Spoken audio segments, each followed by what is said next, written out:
story is about a girl who saw some boys with a bag of money. I'm Robert Pronovost, and I'm a second grade teacher here at Belle Haven Elementary School. She thought they were robbing, so she ran away. We're located in Menlo Park, California, part of the San Francisco Bay Area. She turned small and the boys were after her. In our classroom, we use a wide variety of technology, including the iPad. Because they wanted to say that they weren't robbers, and she turned small because she thought that they weren't going to see her like that.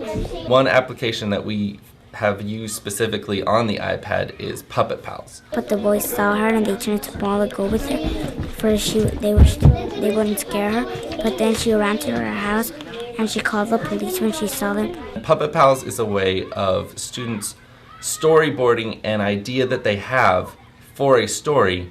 They went to jail, but when they got out of jail, they said, "Ma'am, we're sorry. We weren't robbing. We just got it.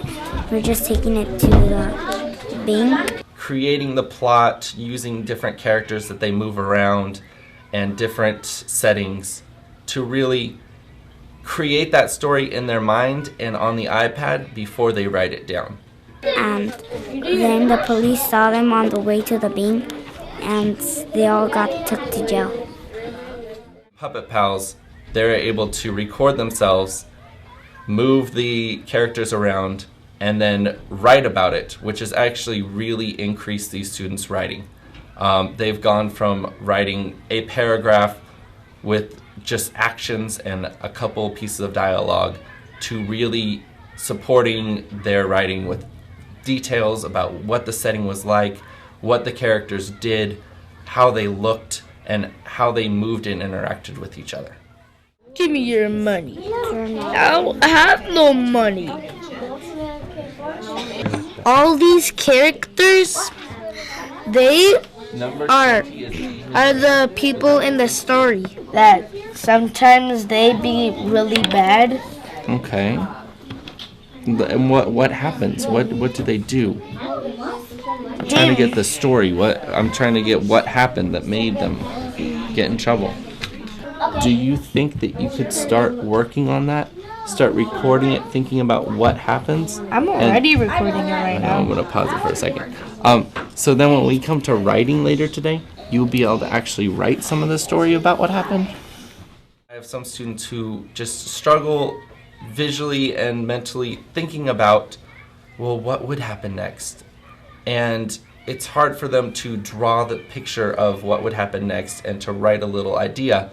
Whereas this way they can use their voice, they can use these characters, and they can actually record what is going to happen in their story and use that to support them in their writing.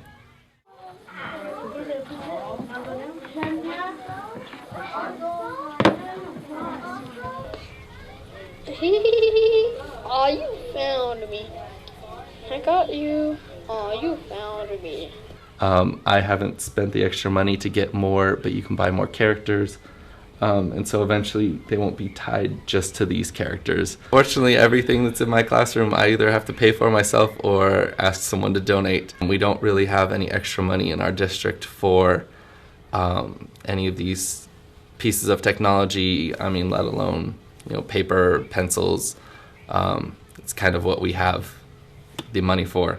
Right now, having 4 is all right because it works in a center, but there are 16 other kids who are left out every day if we were to just focus on the iPad. And if someone wants to use Puppet Pals to support their writing, 16 other students can't. I believe about a quarter of the students in my classroom have a computer at home, and we have a couple websites that we are able to use outside of the classroom as well to support our reading and our math. And I have 2 students who are able to access this outside of the classroom.